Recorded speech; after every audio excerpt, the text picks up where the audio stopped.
Bonjour, bonjour à toutes, bonjour à tous.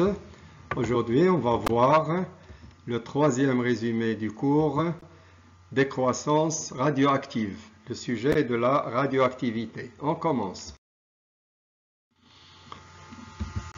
Alors, premièrement, on va rappeler un noyau et la composition d'un noyau. De quoi se compose un noyau? Voilà, donc tout simplement, d'après les années précédentes, un noyau, il est formé par des protons et des neutrons. Ces protons et ces neutrons, ils ont un nom commun, c'est ce qu'on appelle les nucléons. Alors, comment on a représenté un noyau? Donc, on va représenter le noyau par le même symbole que vous avez représenté entre en commun l'atome. Voilà, donc c'est le symbole XAZ. X, ça représente l'élément, le nom de l'élément chimique auquel appartient ce noyau, c'est-à-dire l'hydrogène, le carbone, l'oxygène, ainsi de suite. Le nombre Z, c'est ce que vous avez appelé numéro atomique, ou bien ce qu'on appelle aussi le nombre de charges. Voilà, ça représente le nombre de protons que vous avez ici dans le noyau. Puis, A, c'est ce qu'on appelle le nombre de masse. C'est le nombre de nucléons, c'est-à-dire la totalité, le tout. L'ensemble, les protons et les neutrons qu'on appelle les nucléons, ben, le nombre de masse, ça représente la totalité, voilà, des nucléons du noyau. Alors, exemple, j'ai pris ici le noyau du plomb. Donc, vous avez ici A 206, Z 82. Donc, c'est facile à déterminer ce qu'on appelle la composition d'un noyau. Alors, il est composé, puisque Z égale à 82, donc il comporte 80, il contient 82 protons. Alors, pour les neutrons, ça c'est la totalité. Donc, 206, il faut retrancher les protons. Ça fait 206 moins les protons 82. Le reste, ça représente bien sûr les neutrons. C'est comme ça qu'on va faire dans les exercices. Alors, définition isotope et nucléide. Donc, isotope, on a déjà vu ça. Donc, les isotopes sont des noyaux, voilà, qui ont le même nombre de charges, c'est-à-dire le même nombre de protons, mais ils diffèrent par le nombre de masses, c'est-à-dire ils n'ont pas le même nombre de neutrons. Exemple, le carbone, ici vous avez 6 et 6. Donc, ces deux noyaux, ils appartiennent au même élément. Donc, ce sont des isotopes, les mêmes isotopes, deux isotopes du même élément qui est le carbone. Voilà. Alors, maintenant, un nucléide. Un nucléide, c'est un peu différent de l'isotope. C'est l'ensemble des noyaux qui ont les mêmes protons et les mêmes neutrons. D'accord? Il ne diffère pas. Celui-là, il diffère au niveau de neutrons. Donc, par exemple, le carbone 12, c'est un nucléide à part. Voilà. Le carbone 14, c'est un autre nucléide. Ce sont deux nucléides différents pour un même, voilà, élément ou bien un même isotope. Voilà. Donc, on peut dire noyau ou bien on peut dire nucléide. La suite. Alors, la définition, voilà ce qui nous intéresse, c'est ça le cours. La radioactivité. Ben, c'est quoi la radioactivité? C'est un phénomène naturel, spontané, non contrôlable. C'est-à-dire l'homme, on ne peut pas le contrôler. Ce n'est pas comme les réactions chimiques. On peut augmenter la température, ou bien la concentration, ou bien la quantité. On ne peut rien faire ici.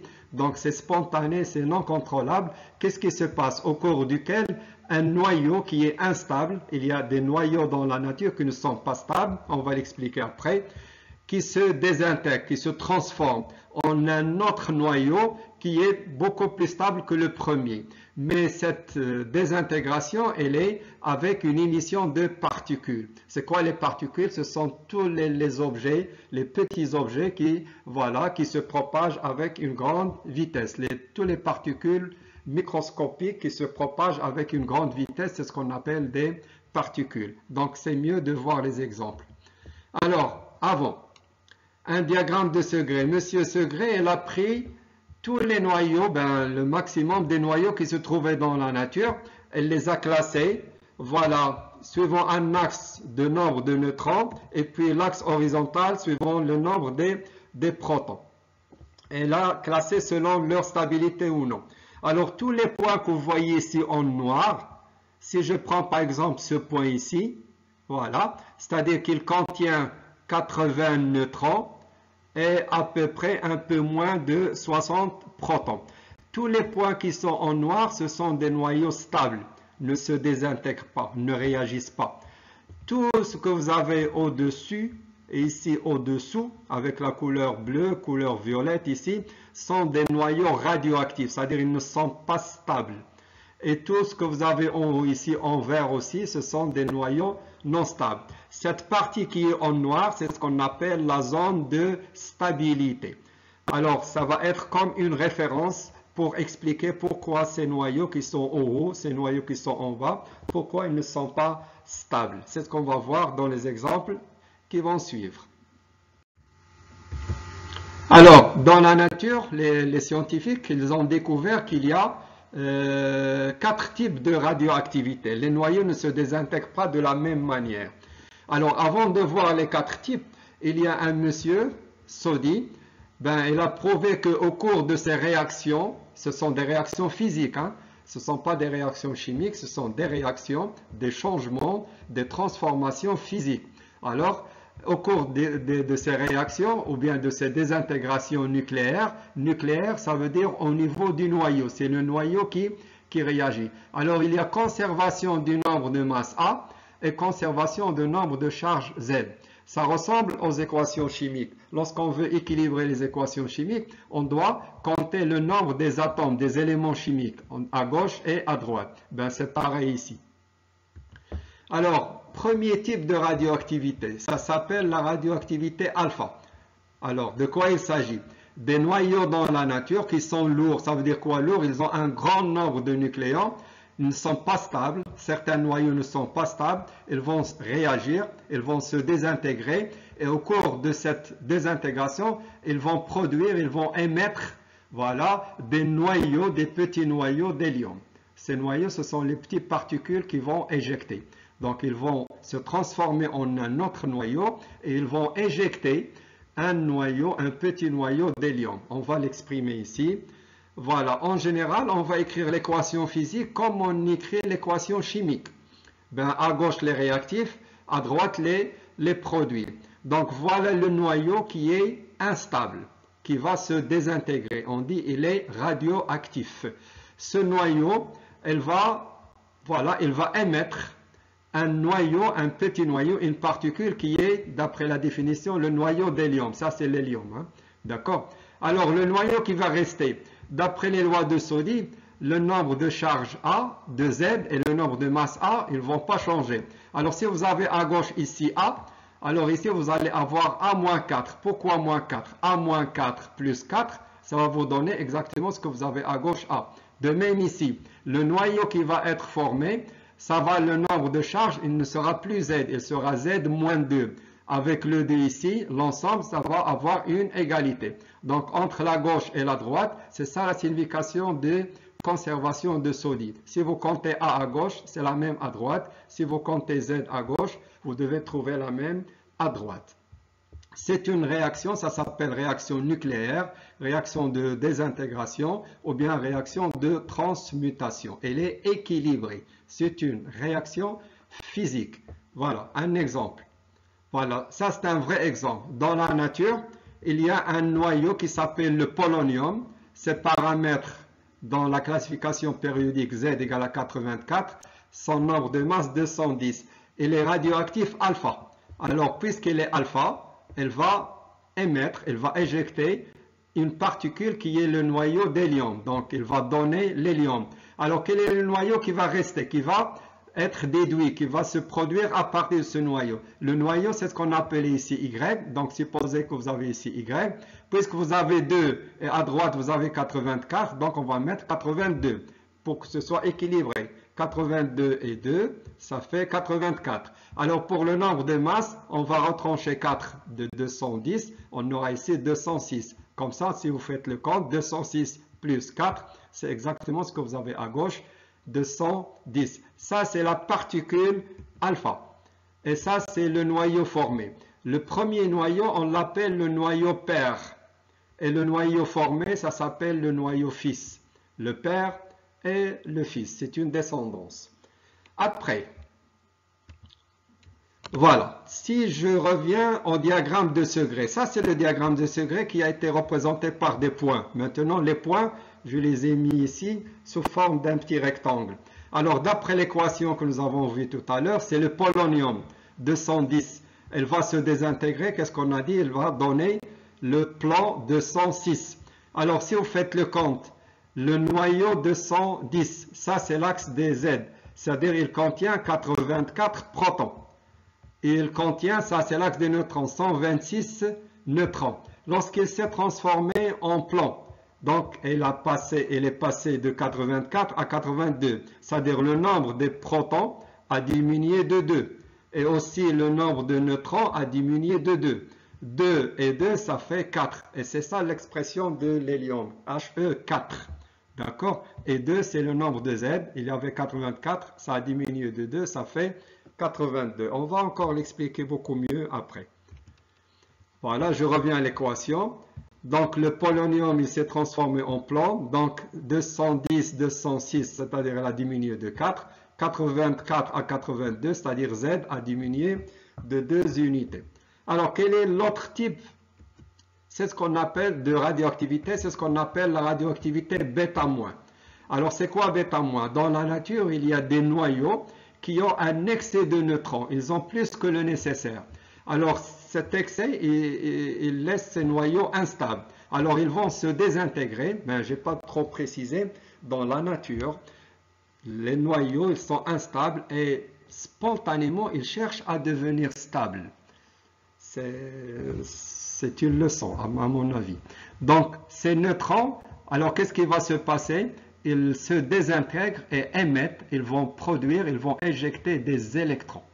Voilà, c'est ça la particule émise. Je prends l'équation dans sa forme générale. Supposons que ça, c'est un noyau instable. Il est radioactif de type bêta- et non pas alpha. Alors, si je dis bêta-, ça veut dire qu'il va éjecter, il va émettre un électron. Voilà le symbole de l'électron. Donc, je n'ai pas trop précisé. Ben, le noyau, ça c'est le noyau d'hélium, ça c'est A et ça c'est Z. Alors, l'électron, ce n'est pas un noyau. Mais on va se permettre de le représenter comme un noyau. Donc ici, on va dire E, ça veut dire électron, c'est pas hydrogène, c'est pas oxygène, d'accord? On va se comporter avec l'électron comme les éléments chimiques. Donc E et A, c'est quoi A? Qu'est-ce qu'on a dit A? C'est le nombre de masses. Et c'est quoi le nombre de masses? Le nombre de nucléons. Et c'est quoi les nucléons? Les protons et les neutrons. L'électron, ce n'est ni un proton, ni un neutron. Donc, le nombre des nucléons, ça fait 0. Et l'électron, il a une charge. Mais si vous vous rappelez, il a une charge négative. Donc, au lieu de mettre 1, on va mettre ici moins 1. Et c'est comme ça que ça représente un électron. À apprendre par cœur. Alors, le noyau père, elle va émettre un électron. Le noyau fils qui va se former, c'est un nouveau noyau Y. Puisque ici, vous avez 0, donc A, il sera toujours A. Ici, vous avez moins 1, donc au lieu de prendre Z, on va prendre Z plus 1. Alors, Z plus 1 moins 1, ça va vous donner l'égalité Z. Donc, d'après Soddy, il y a conservation de nombre de masse A et conservation de nombre de charge Z. Un exemple. Voilà. Dans la nature, le noyau, l'élément cobalt. Le cobalt, 2760. Il est radioactif bêta-. Alors, lorsqu'on dit bêta-, c'est-à-dire il va émettre, il va éjecter un électron. Alors, il va donner un électron, c'est ça la particule émise. Voilà, il faut connaître par cœur, E, 0-1. Le noyau Y, le noyau fils qui va se former. Donc, sa valeur, c'est combien? 27, puisque vous avez moins 1, vous allez prendre 28. Voilà, je vérifie, 28 moins 1, ça fait 27. Et si vous avez 0, il n'y aura pas de changement, 60. Alors, comment on peut savoir que c'est le nickel ou bien c'est le plomb? On ne va pas apprendre ça. Donc, vous avez la table périodique. Par exemple, le plomb, vous allez chercher dans la table périodique le numéro 82, vous allez trouver le plomb. Ici, dans la table périodique, vous cherchez le numéro atomique 28, le nombre de charges 28, et vous allez trouver que c'est le nickel. Vous n'allez pas les apprendre, ils sont donnés dans les exercices. Alors ici, une petite remarque.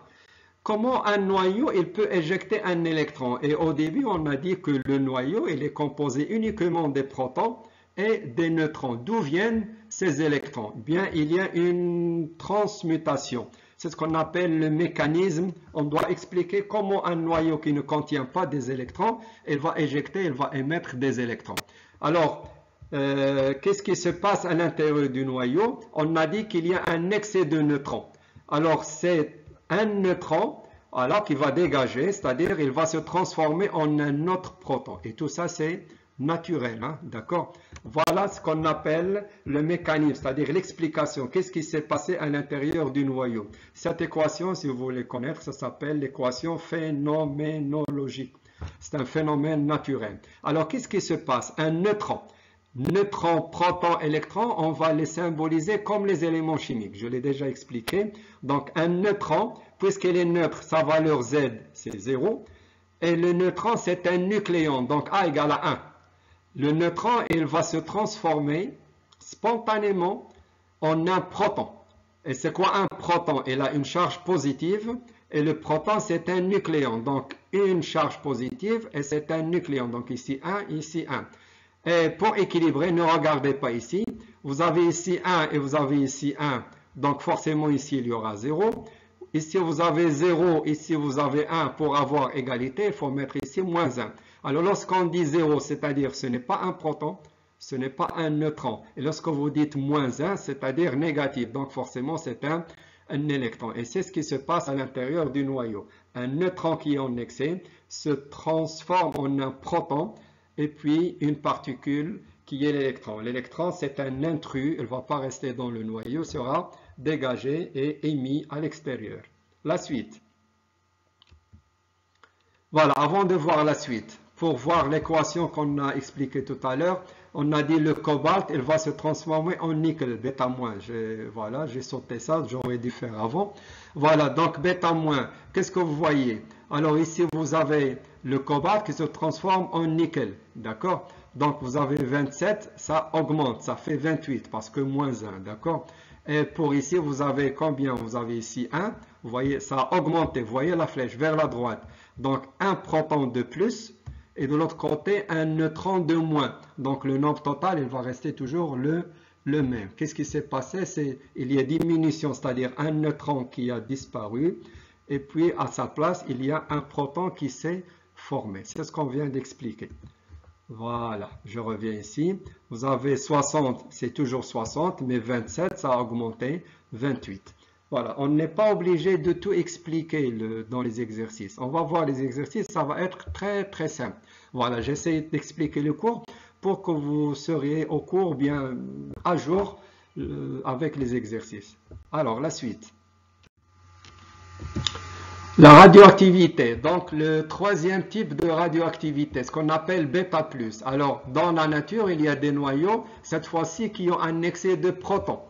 Et cet excès de protons, c'est ce qui laisse ces noyaux qui sont instables. Alors, qu'est-ce qu'ils vont faire? Ils vont se désintégrer, et ils vont produire, ils vont émettre, cette fois-ci, des positrons. C'est quoi les positrons? C'est la première fois que vous entendez ça. Ce sont des électrons positifs. Donc, on vous a toujours dit que les électrons négatifs, il y a dans la nature deux types d'électrons. Les électrons négatifs que vous connaissiez déjà et les électrons positifs. Pour les différencier, on va les appeler des positrons. Donc, c'est un électron, ce n'est pas un nucléon, donc 0, mais elle a une charge positive. Au lieu de moins 1, on va mettre ici plus 1. L'équation, d'une manière générale. Voilà un noyau pair, on suppose qu'il est radioactif bêta+. Donc, il va donner un proton, un positron, pardon, E01. Alors, le noyau fils qui est formé.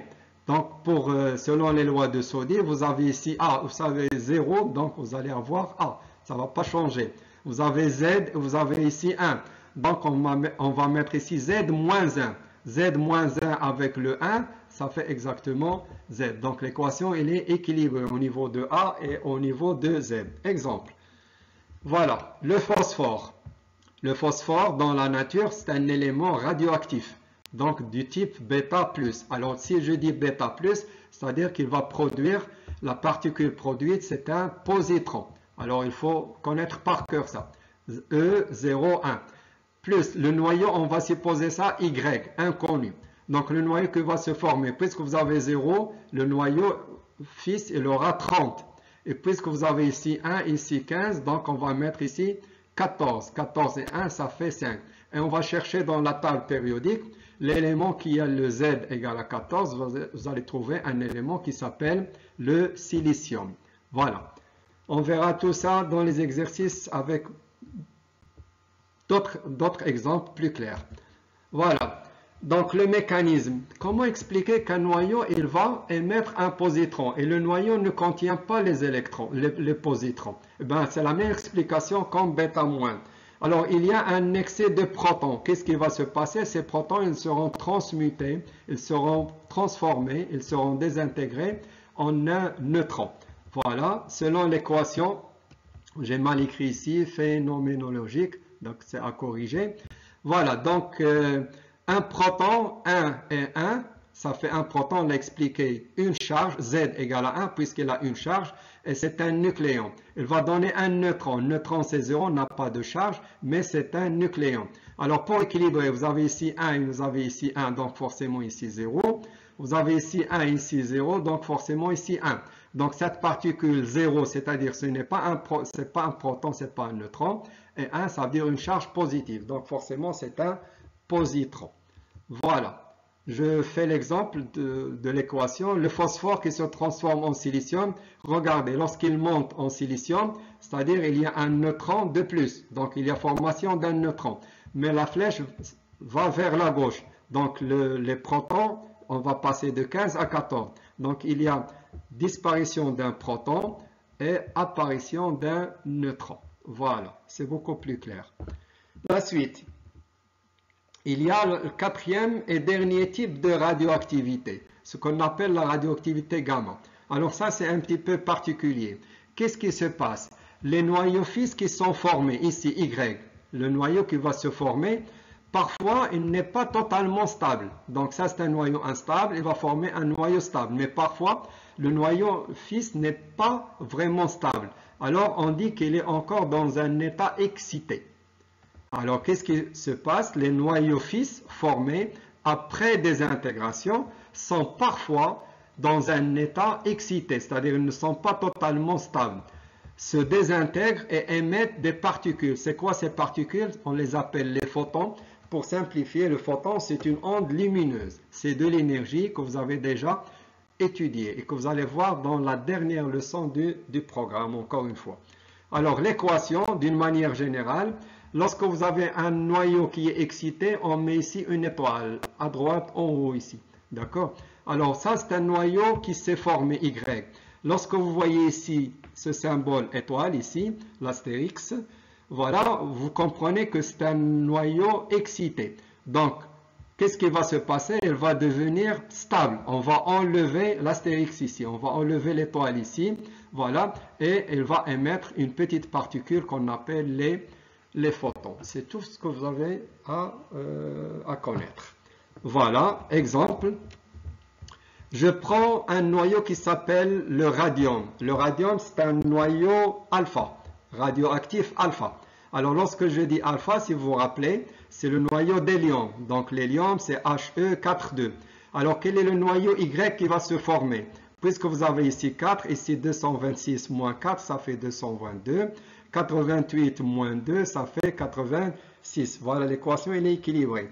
Si vous cherchez dans la table de classification des éléments, le 86, ça s'appelle le radon. Mais ce radon n'est pas, vous voyez ici, vous avez l'étoile, l'astérix ici, donc ça veut dire qu'il est excité. Donc lui-même, il va se désintégrer dans la suite. Voilà, puisqu'il est excité, il va rester le même, il ne va pas changer. Donc 222,86, on va enlever juste l'étoile parce que cela veut dire qu'il est devenu stable et il va émettre une particule qu'on appelle gamma ou bien photon. Vous dites gamma, c'est plus simple pour le niveau du terminal.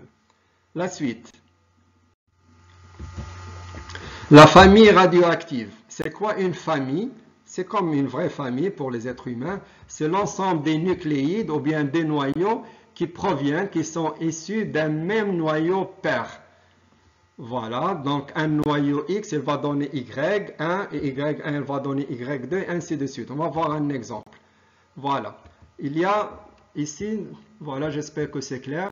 Donc ici, vous avez l'uranium. L'uranium, il va se désintégrer, il va donner un noyau fixe, pH, le thorium. Ce noyau fixe lui-même, il va donner un autre noyau. Et ce noyau, il va donner un autre noyau, ainsi de suite. toujours, ce noyau, il va se désintégrer encore une fois, puis le noyau formé, puis ce noyau, il va se désintégrer. Tous les points ici, tous les noyaux qui sont formés, ça, c'est une famille. Voilà, ça, c'est les petits-fils, les fils, le père, le grand-père, arrière-grand-père, et ainsi de suite. L'ensemble, ça s'appelle une famille radioactive. Dans la nature, il y en a 4. Ben, il y en a qui disent 3, mais 4 parce que 2 isotopes du même élément, l'uranium. Voilà. La loi de décroissance radioactive. Voilà, maintenant on va passer de ce qui est qualitatif à ce qui est quantitatif. Voilà. Alors pour étudier quantitativement cette désintégration, c'est-à-dire par le nombre et la quantité. Alors on ne va pas détailler, c'est une relation à connaître, c'est ce qu'on appelle la loi de décroissance radioactive. Sa signification. N0, ça représente quoi? Ça c'est le nombre des noyaux radioactifs initiaux. Si vous prenez du carbone, du phosphore, de l'aluminium, alors combien il y en a de noyaux? Quel est le nombre de noyaux qui se trouvent initialement? Ça s'appelle N0, il est noté N0. Alors si cet élément est radioactif, c'est-à-dire que ces noyaux ils vont commencer à se désintégrer, c'est-à-dire le nombre il va diminuer. Donc N de T que vous avez ici, ça représente le nombre de noyaux radioactifs restants après une durée, à un instant T, par exemple après 1 heure. Donc, supposons que vous avez ici 50 noyaux. Donc, après 1 heure, on va avoir 40. C'est-à-dire, il s'est désintégré 10. Donc, ça, c'est 50 ce que vous avez. Et 40, c'est qui en reste. Voilà. Donc, c'est très important ce mot-là, restant. C'est ce qu'on va voir dans les exercices. Alors, pour ça, c'est une fonction. Voilà, qu'on appelle l'exponentielle, que vous allez voir dans les maths. Sa valeur, c'est à peu près 2,7. Donc, vous l'avez sur votre calculatrice. Donc, je n'ai rien expliqué. Vous allez juste utiliser les calculatrices et faire les calculs. D'accord? Donc, voilà. Lambda, c'est une constante qu'on appelle la constante radioactive. Sa signification, c'est quoi? Chaque élément, les éléments, ils n'ont pas la même vitesse de désintégration.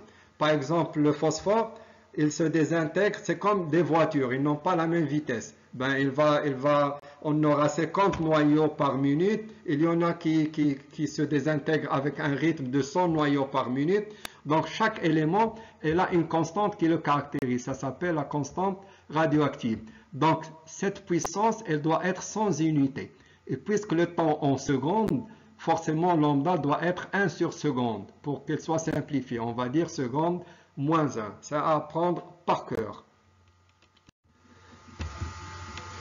Voilà, une autre définition qu'on appelle la demi-vie. C'est quoi la demi-vie? Ben, c'est comme le temps de demi-réaction. Vous vous rappelez en chimie, c'est la durée nécessaire pour la désintégration de la moitié des noyaux que nous avons au début. C'est la durée pour la désintégration de la moitié. Si nous avons initialement 100 noyaux, alors la demi-vie, c'est la durée pour qu'il en reste 50. D'accord? Voilà, on verra ça numériquement. Donc, sans trop expliquer, voilà la relation, comment on calcule le temps de demi-vie. Donc, à apprendre, c'est égal à Ln, c'est le logarithme. Ça aussi, c'est une fonction que vous allez voir en maths.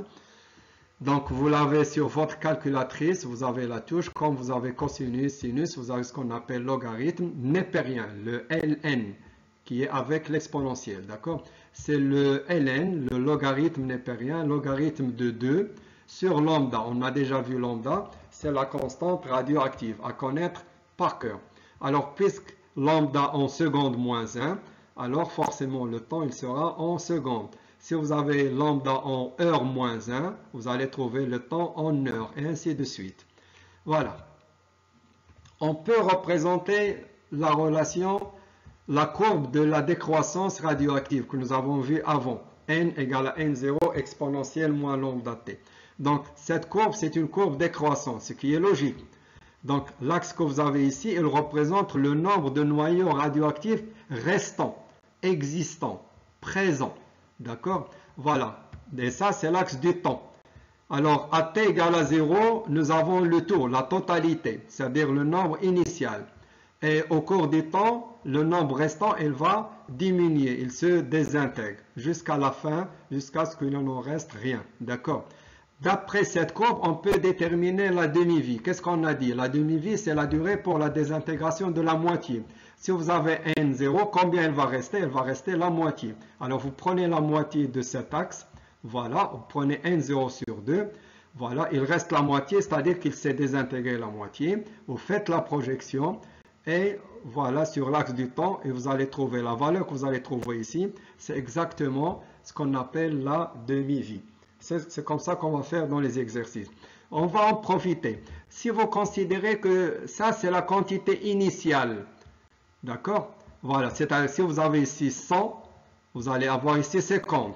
Et 50, quelle est la durée pour que la moitié de 50, c'est-à-dire elle va rester 25. Donc n0 sur 2, vous allez la diviser par 2. Ça va vous donner n0 sur 4. Alors pour passer de n0 sur 2 à n0 sur 4, il faut encore t1 demi.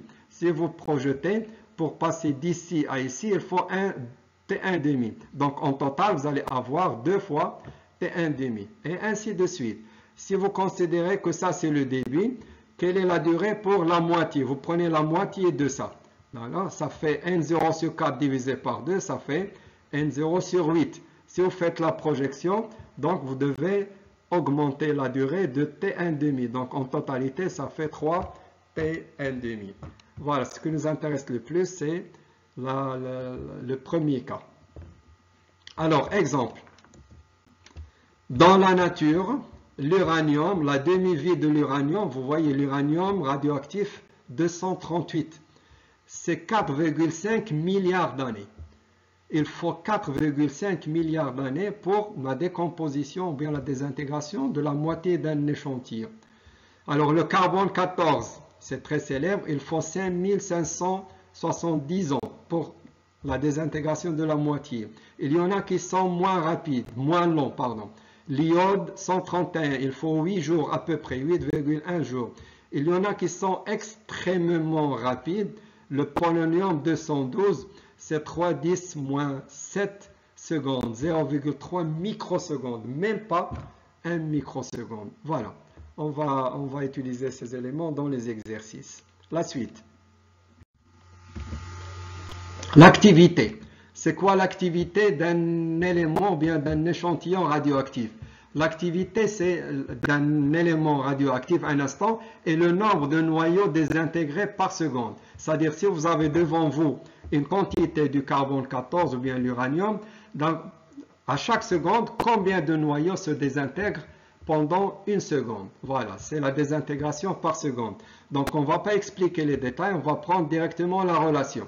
Donc l'activité, on va la représenter par la lettre A. L'activité à un instant t, c'est égal à lambda fois n de t. Vous vous rappelez n? N, c'est le nombre de noyaux restants. D'accord? Maintenant, si vous voulez, l'activité à l'instant t égale à 5 secondes. Eh bien, vous devez savoir quel est le nombre de noyaux restants à l'instant 5 secondes. D'après la relation précédente, qu'on a appelée la décroissance radioactive. Lambda, on a déjà vu ça, c'est la constante radioactive. Alors, si vous remplacez n par sa relation n0 exponentielle, voilà, donc on aura lambda fois n0, voilà, lambda fois n0 qu'on va appeler A0, tout simplement. C'est l'activité initiale. Alors, je peux l'utiliser d'ici. Si vous prenez A à l'instant t égale à 0, vous devez prendre n à l'instant t égale à 0. Et n à l'instant t égale à 0, c'est ce qu'on a appelé tout à l'heure n0. Donc, c'est à connaître par cœur ces relations. Alors, dans les exercices, soit vous utilisez l'équation suivante, soit vous utilisez l'équation suivante. Et ça, c'est un cas particulier, un instant t égale à 0. Avant de passer, l'activité, normalement, n n'a pas d'unité. Lambda, c'est seconde moins 1. D'accord? Lambda, c'est seconde moins 1, c'est-à-dire l'activité. Donc, on va pas utiliser la seconde moins 1. On va utiliser à la place, ça a été remplacé par becquerel. Becquerel, l'équivalent du becquerel, c'est seconde moins 1. 5 noyaux par seconde. Alors, si vous dites 20 becquerel, c'est-à-dire 20 noyaux par seconde. Si vous dites 1 becquerel, c'est-à-dire 1 noyau par seconde. Tout ça, il sera beaucoup plus clair, il sera mémorisé à force de faire les exercices. Voilà des exemples dans la nature. Le corps humain, notre corps humain en moyenne Si on mesure son activité, c'est à peu près 800 becquerels. Notre corps, il contient des éléments naturellement, des éléments et voilà, des éléments radioactifs. De l'eau minérale, c'est moindre, d'accord, c'est 10 voilà, becquerels. 1 litre de lait, à peu près 80 becquerels, c'est-à-dire 80 noyaux par seconde. Le granit, voilà, il est un peu radioactif, d'accord, c'est 1000. Et puis le plutonium, ça c'est un élément chimique artificiel, d'accord. Donc c'est 2 milliards de noyaux par seconde. Voilà, c'est juste pour faire une comparaison. Alors, pour finir, la datation. La datation, c'est-à-dire on peut utiliser ce phénomène de la radioactivité pour déterminer la date ou bien l'âge de certains organismes, des roches, des êtres humains, des plantes, des gaz, des liquides, ainsi de suite. Voilà. Donc, historiquement, il y a un monsieur qui s'appelle Geiger, voilà, avec son assistant Miller. Donc, voilà le monsieur. Ils ont conçu un instrument pour mesurer l'activité. C'est-à-dire un échantillon, ils vont approcher voilà, la sonde ici, ou bien la sonde ici, de l'échantillon, et l'échantillon va recevoir ces particules, que ce soit alpha, bêta moins, bêta plus, et puis il va compter le nombre de particules qu'il reçoit par seconde. Donc il va mesurer l'activité tout simplement. Alors, j'explique. Avec le compteur, alors si vous avez par exemple une plante, du bois, les os, des squelettes des animaux et tout ça. Alors vous rapprochez ici, vous prenez votre compteur et vous allez mesurer l'activité. Alors qu'est-ce qu'on fait? Avec le compteur, on mesure l'activité A de l'échantillon trouvé à la date maintenant, à la date actuelle T. Et connaissant l'activité initiale de l'échantillon A0 et la relation de la décroissance que vous avez, vous pouvez déterminer la date T, c'est-à-dire ici. Donc, avec la machine, avec le compteur, vous allez mesurer A.